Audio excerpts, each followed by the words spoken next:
جناب عیسیٰ علیہ السلام کے پاس جب آئیں گے، میرے آقا کریم فرماتے ہیں وہ بھی یہی جواب ارشاد فرما دیں گے۔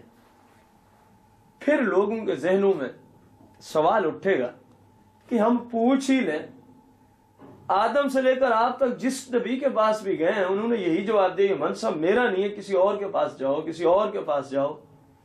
ہمیں بتایا جائے کہ منصب کس کا ہے، ہم کس کی بارگاہ میں جائیں ہماری یہ مشکل دور ہو، وہ ہماری شفاعت شروع کرے۔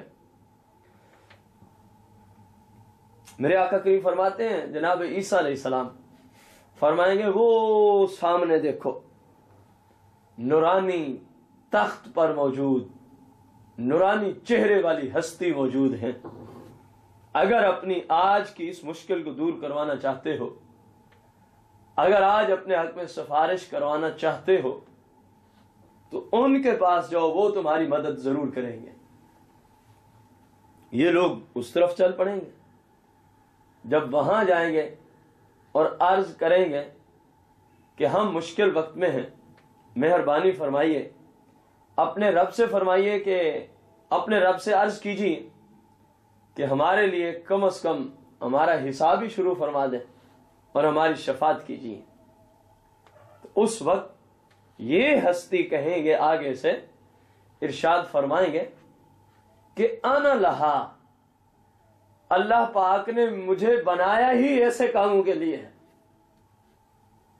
جن کی کوئی ہیلپ نہ کرتا ہوں میں ان کی ہیلپ کرتا ہوں، جن پر کوئی مشکل آ جائے میں اس کو دور کرتا ہوں۔ آنا لہا، میں اسی کام کے لیے ہوں، میں ابھی اللہ کی بارگاہ میں عرض کرتا ہوں۔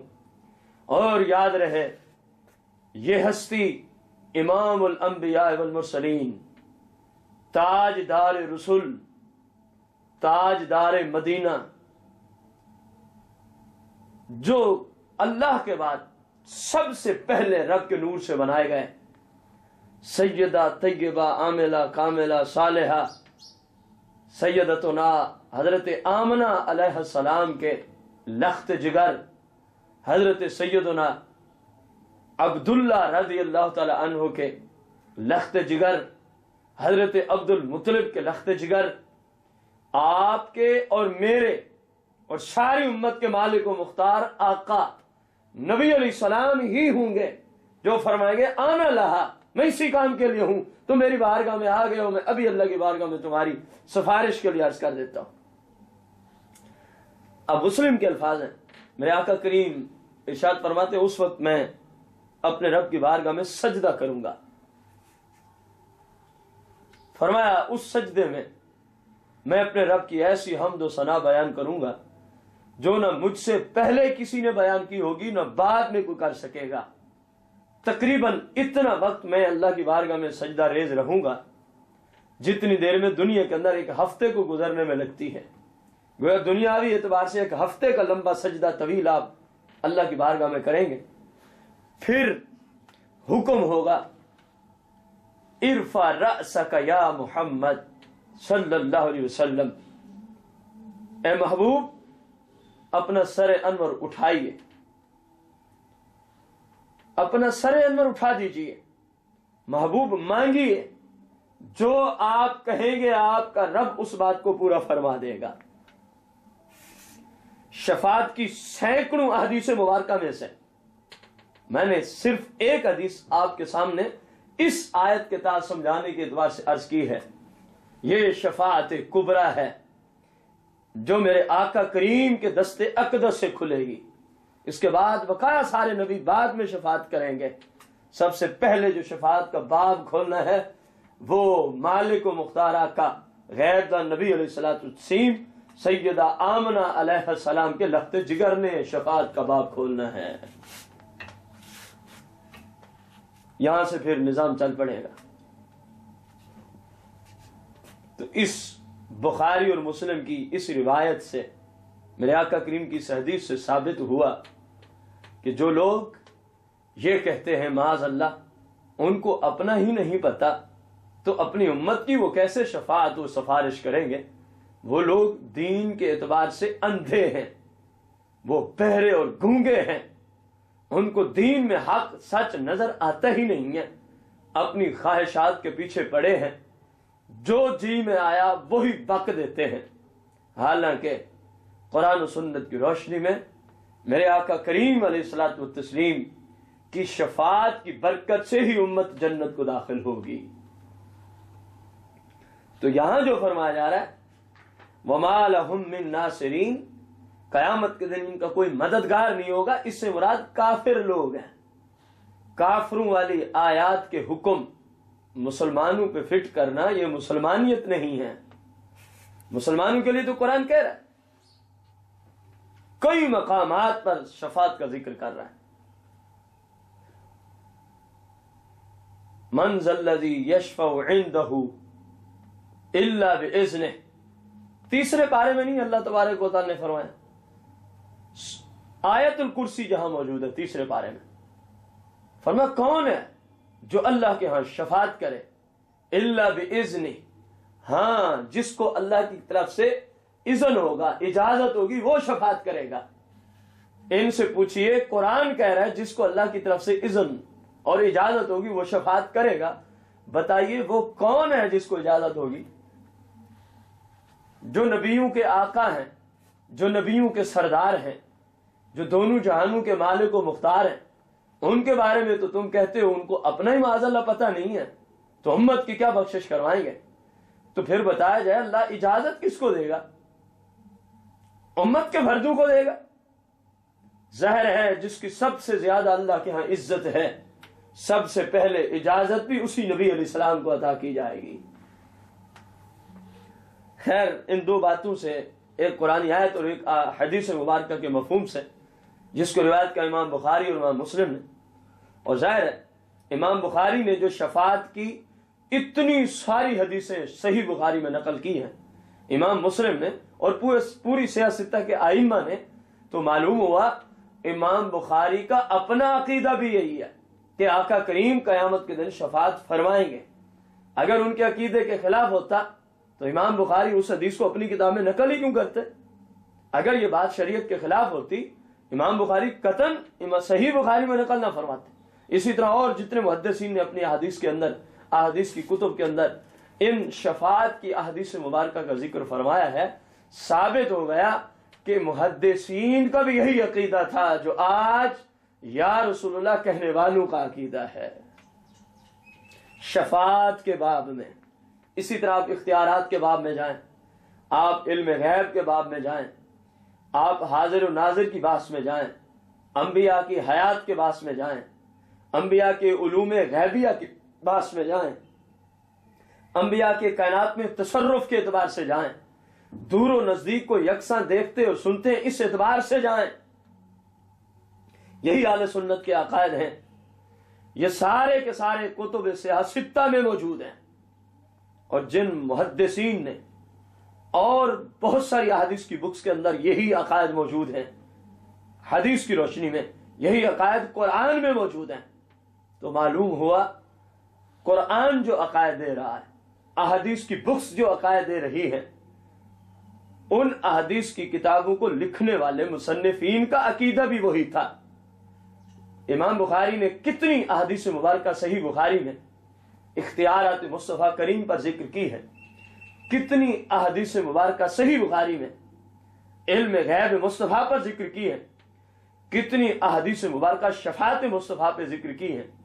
سیاستہ اور باقی ائمہ حدیث نے، جو حدیث کے بڑے بڑے امام تھے، اپنی بکس کے اندر شفاعت کی حدیثوں کا وہ ذکر کرتے ہیں، اختیارات مصطفیٰ کریم کی حدیثوں کا وہ ذکر کرتے ہیں،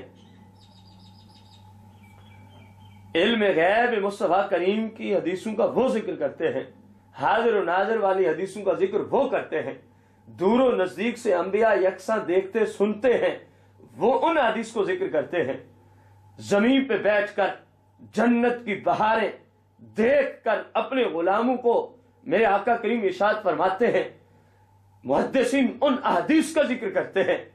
تو ظاہر ہے جو حدیثوں کو نقل کر رہے ہیں ان کا اپنا عقیدہ بھی یہی ہے، اور یہ ساری جو میں نے آپ کو گفتگو عرض کی ہے یہ سیاح میں موجود ہے، سیاہ ستہ، بخاری، مسلم، ترمذی، ابو داؤد، سنن نسائی، سنن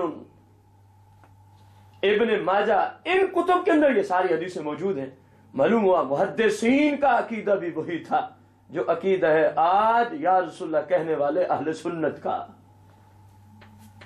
تو ایسی آیتیں پڑھ پڑھ کے مسلمانوں کو گمراہ کرنا جو کفار کے حق میں اللہ نے نازل کی ہیں، ان کو پڑھ کے کہنا جی میں نے قرآن پڑھا ہے، قیامت کے دن کسی کی کوئی مدد نہیں کرے گا، اس سے پوچھئے اس سے پیچھے کیا آیا ہے؟ فَإِنَّ اللَّهَ لَا يَهْدِي مَن يُضِلُّ، اللہ اس کو ہدایت دیتا ہی نہیں ہے جس کو اللہ گمراہ بنا دے۔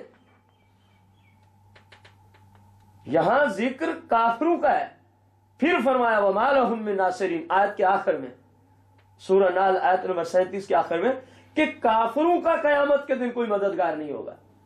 ہم کب کہتے ہیں؟ ہم بھی تو یہی کہتے ہیں۔ آقا کریم یا اور جتنے نفوس قدسیہ شفاعت کریں گے یہ مسلمانوں کی کریں گے، منافقوں، گستاخوں، بےایمانوں اور کافروں کی شفاعت نہیں ہوگی۔ ہم بھی یہی کہتے ہیں، لیکن افسوس ان لوگوں پر ہے جو کافروں والی آیتیں پڑھ کے مسلمانوں کو کہتے ہیں کہ ہم نے قرآن پڑھا ہے، قیامت کے دن کسی کی شفاعت نہیں ہوگی۔ یہ کتنی بڑی دین اسلام کے ساتھ غداری ہے۔ اللہ جل مجدہ سے دعا ہے ہم سب کو جو کچھ ہم نے قرآن و سنت کے مطابق آج کے درس میں سیکھا ہے، اللہ تعالیٰ یادگار کے عمل کرنے کی توفیق عظیمہ عطا فرمائے، اور ساری امت مسلمہ کی آج کے اس مقدس دن کہ آج یکم ربیع النور شریف ہے، 1434 سنہ ہجری کا ربیع النور شریف کا پہلا دن ہے، بروز پیر شریف، ہر طرح سے مناسبت ہے۔ اللہ اس مقدس دن کے طفیل پوری امت مسلمہ کی بخشش و مغفرت فرمائے۔ ہر مسلمان کے دینی دنیاوی معاملات میں اگر کوئی پریشانی ہے تو اللہ ان کو ان سے نجات عطا فرمائے، آمین بجاہ النبی الکریم رؤوف الرحیم علیہ الصلوۃ والتسلیم۔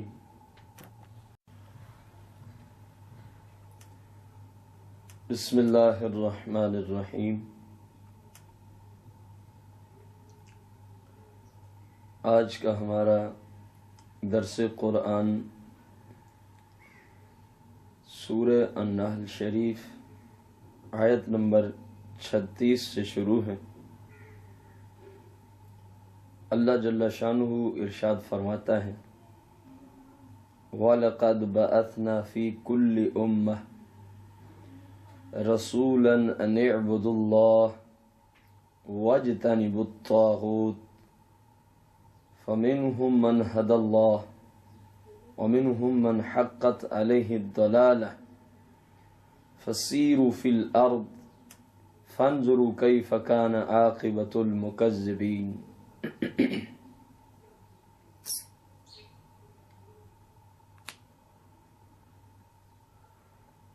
وَلَقَدْ بَعَثْنَا، اور بے شک ہم نے بھیجا ہر ایک امت میں رسولاً، ایک رسول کو، ان اعبدوا اللہ، کہ جو لوگوں کو فرماتے تھے کہ اللہ کو پوجو، اللہ کی عبادت کرو، وہی وحدہ لا شریک عبادت کا مستحق ہے، اس کے سوا کوئی عبادت کے لائق نہیں ہے۔ وَاجْتَنِبُوا الطَّاغُوتَ، اور شیطان سے بچو۔ اللہ کی اطاعت و فرما برداری، اللہ کے حکم کو ماننے کی طرف آؤ، اور شیطان کی اتباع کرنے سے اپنے آپ کو روکو، بچا کے رکھو۔ یہ بنیادی پہلو اللہ تبارک و تعالیٰ اس آیت میں بیان فرما رہا ہے کہ ہم نے ہر امت میں اپنے ایک رسول نبی کو بھیجا ہے، جن کی بنیادی تبلیغ کے الفاظ یوں ہوتے تھے کہ اللہ وحدہ لا شریک ہے، اللہ ہی کی عبادت ہے، اللہ کے سوا کوئی عبادت کے لائق نہیں ہے، وہی قدیم ہے، وہی بے نیاز جو کسی کا محتاج نہیں ہے، بقایا ساری کائنات رب کی محتاج ہے۔ اور بنیادی تبلیغ میں جو دوسرا جملہ اس کے مد مقابل وہ بیان فرمایا کرتے تھے یہ ہوتا وَاجْتَنِبُوا الطَّاغُوتَ، اے لوگو شیطان سے اپنے آپ کو بچا کے رکھو۔ ظاہر ہے ایک جانب رب رحمان ہے، ایک جانب لعین شیطان ہے۔ جب انسان اللہ کی دی ہوئی شریعت اور دین کے مطابق چلتا ہے تو خود بخود شیطان کی نافرمانی آ جاتی ہے، وہ اس بندے سے خوش نہیں ہوتا شیطان جو اللہ اور اس کے رسول کی شریعت پہ چلے۔ اور یہی چیز اسلام کو مطلوب ہے کہ شیطان کے خلاف، شیطان کی کسی بات کو نہیں ماننا، اس کی باتوں کے خلاف، اور اللہ اور اس کے رسول کی طرف سے دی ہوئی دین کے مطابق زندگی گزارنا۔ دوسرا پہلو کہ کوئی شخص اللہ معاف کرے مسلمان بھی ہو اور اللہ کی نافرمانی کرتا ہو تو ظاہر ہے جب اللہ کی نافرمانی ہے تو شیطان کی فرما برداری کر رہا ہے۔ غور کریں نا، ہر وہ کام جو گناہ ہے وہ اللہ اور اس کے رسول کی نافرمانی، اور ہر وہ کام جو گناہ ہے شیطان اسی سے خوش ہوتا ہے۔ گویا وہ شیطان کی بندہ پروری، اس کی پیروی کرنے والا، شیطان کو خوش کرنے والا، شیطان کے دیے ہوئے گندے طریقے پر عمل کرنے والا۔ تو یہ بنیادی پہلو ذہن میں بٹھا لے انسان کہ میں انسان ہوں، مسلمان ہوں، میں نے وہ کرنا ہے جو اللہ کا دین مجھے کہے گا، ہر اس کام سے رک جانا ہے جس سے اللہ اور اس کا رسول مجھ کو روک دے گا۔ یہی انسانیت اور یہی مسلمانیت ہے، اور یہی پیغمبروں کی تبلیغ کی ابتدا ہوا کرتا تھا۔ پھر اس کے اندر آگے اس کی تفسیریں، اللہ کی شانیں، اللہ کے اوصاف، اس کی قدرتیں، اسی طرح بتوں کی مذمتیں جن کی وہ پوجا کرتے تھے، جن کافروں و مشرکوں کی طرف اللہ اپنے نبی اور رسول کو بھیجتا، ان کو بیان کی جاتی۔ ابتدائی جملہ یہی، اللہ وحدہ لا شریک ہے، اس کے سوا کوئی عبادت کے لائق نہیں، اے لوگو عبادت اللہ کی کرو اور شیطان سے اپنے آپ کو بچا کے رکھو۔ ہم پہ بھی فرض ہے اپنے رب کی دی ہوئی شریعت کے مطابق زندگی گزاریں، اور شیطان کے ہر کام سے، ہر پنجے سے، جس طرح بھی وہ مسلمانوں کو بہکانا چاہتا ہے، اپنے آپ کو اس سے دور رکھیں اور شیطان کے پنجوں میں آنے سے اپنی حفاظت کریں۔ بہی معنی کہ اپنے آپ کو مصطفیٰ کریم علیہ السلام کی بارگاہ میں پیش کر دو، آپ کی شریعت اپنے آپ پہ لاگو کر لو۔ حضور علیہ السلام کے وسیلہ جلیلہ سے انشاءاللہ جب آپ شریعت اپنائیں گے تو اللہ تعالیٰ شیطان سے محفوظ فرما دے گا۔ فَمِنْهُمْ مَنْ هَدَى اللَّهُ، ان میں سے کسی کو اللہ نے راہ دکھائی، وَمِنْهُمْ مَنْ حَقَّتْ عَلَيْهِ الضَّلَالَةُ، اور کوئی وہ ہے کہ جن پہ گمراہی ٹھیک ٹھیک اتری ان کے اپنے کرتوتوں کے باعث۔ فَسِيرُوا فِي الْأَرْضِ، تو زمین میں چل پھر کے، فَانْظُرُوا، دیکھو، كَيْفَ كَانَ عَاقِبَةُ الْمُكَذِّبِينَ، جنہوں نے میرے انبیاء کو جھٹلا دیا، ان جھٹلانے والوں کا حشر کیسے ہوا ہے۔ چلو پھرو زمین میں۔ اس سے معلوم ہوا اللہ کی قدرت میں غور و فکر کرنے کے اعتبار سے شریعت کی روشنی میں زمین کی سیر و سیاحت کرنے میں کوئی مذائقہ نہیں، بلکہ قرآن کا حکم ہے اور اس پہ ثواب ہے۔ مثلا جس جگہ قوم عاد برباد ہوئی، کوئی شخص وہاں جاتا ہے، اس نیت سے جاتا ہے کہ وہاں جا کے میں اللہ کی بارگاہ کے اندر توبہ استغفار کروں گا، ان کے وہ کھنڈرات دیکھوں گا، اور پھر یہ یاد کروں گا کہ جو بھی اللہ کے پیغمبر اور نبی اور رسول کے خلاف کرتا ہے اللہ اس کو یہ سزا دیتا ہے۔ تو ان کی اس سزا کو اپنے آپ پر لاگو کرتے ہوئے، سمجھاتے ہوئے کہ دیکھ بھائی اپنے ضمیر کو، وہ جو نفسانی خواہشات ڈالتا ہے، دیکھ اگر تو نے بھی اپنی گندی خواہشات کو پورا کیا اور شریعت کو چھوڑ دیا تو ان لوگوں جیسا تیرا بھی حشر ہوگا۔ اس اعتبار سے جانے میں ثواب ہے، گناہ نہیں ہے۔ تماشائی بن کے جانا ایسی جگہوں پہ اس کی اسلام میں اجازت نہیں ہے۔ ہر حال میں بندہ اپنے رب کی اتباع اور فرما برداری میں لگا رہے۔ ان تحرس علی ہداہم فإن اللہ لا یہدی من یضل وما لهم من ناصرین۔ آیت نمبر 37 میں اللہ تبارک و تعالی نے فرمایا اگر تم ان کی ہدایت پہ حرص بھی کرو فإن اللہ لا یہدی من یضل، تو بے شک جسے اللہ خود گمراہ کر دے اس کو اللہ تعالیٰ پھر راہ نہیں دیتا، اس کو اللہ ہدایت نہیں دیتا۔ وما لهم من ناصرین، اور ان کا کوئی مددگار بھی نہیں ہوگا۔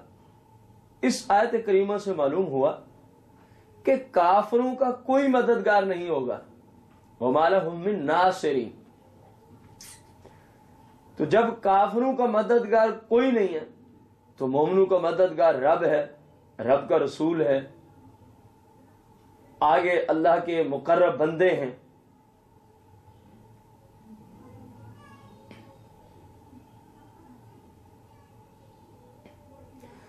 تو معلوم ہو گیا کہ کفار کی قیامت کے دن کوئی سفارش نہیں ہے، کوئی شفاعت نہیں ہے، کوئی ان کے حق میں امداد کا معاملہ نہیں ہوگا۔ ہاں مسلمانوں کے لیے شفاعت بھی ہے، مسلمانوں کے لیے سفارش بھی ہے۔ اللہ کی عطا سے انبیاء علیہ السلام بھی فرمائیں گے، اولیاء عظام بھی فرمائیں گے، علماء بھی فرمائیں گے، حفاظ با عمل بھی لوگوں کی شفاعت کریں گے۔ حتیٰ کہ احادیث میں یہاں تک آیا کہ جس مسلمان کا نابالغ بچہ فوت ہو جائے وہ بھی قیامت کے دن اپنے والدین کی شفاعت کرے گا۔ اتنے تک میرے آقا کریم کا فرمان موجود ہے کہ جس عورت کا حمل کچا ضائع ہو گیا، ابھی تک پیدائش کا معاملہ نہ آتا، مدت حمل پورا ہونے سے پہلے ہی ضائع ہو گیا، تو فرمایا یہ بھی قیامت کے دن اپنے والدین کے حق میں شفاعت کریں گے۔ جب ایک نابالغ بچہ شفاعت کرے گا، جو اینی ون کسی مسلم کا بھی ہو سکتا ہے، کوئی شخص بھی ہو سکتا ہے، تو کیا خیال ہے جس نبی علیہ السلام کی خاطر سارے جہانوں کو رب نے بنایا ہے، تو یہ کہنا جی وہ شفاعت نہیں کریں گے، یہ کتنی بڑی زیادتی ہے، لا علمی کا ثبوت ہے۔ حالانکہ بخاری، مسلم، صحیح ستہ اور احادیث کی بہت ساری بکس میں کثیر احادیث مبارکہ موجود ہیں۔ رسول کائنات، فخر موجودات، دونوں جہانوں کے مالک و مختار آقا، غیب دان نبی علیہ السلام نے شفاعت کا ذکر فرمایا، اور سب سے پہلے میرے آقا کریم ہی شفاعت کا دروازہ کھولیں گے۔ یہ حدیث بخاری اور مسلم میں موجود ہے۔ رسول کائنات، فخر موجودات، دونوں جہانوں کے مالک و مختار آقا، غیب دان نبی علیہ الصلوۃ والتسلیم نے فرمایا جب قیامت کا دن ہوگا، وہ دن 50,000 سال کا ہے، اس میں سے آدھا یعنی 25,000 سال گزر چکے ہوں گے۔ اللہ کسی کا حساب ابھی تک شروع فرمایا اللہ نے نہیں ہوگا، کوئی حساب کتاب کا معاملہ ابھی تک شروع ہوا نہیں ہوگا۔ 25,000 سال بیت گئے، آدھا دن قیامت کا۔ تو لوگ ایک دوسرے سے مشورہ کریں گے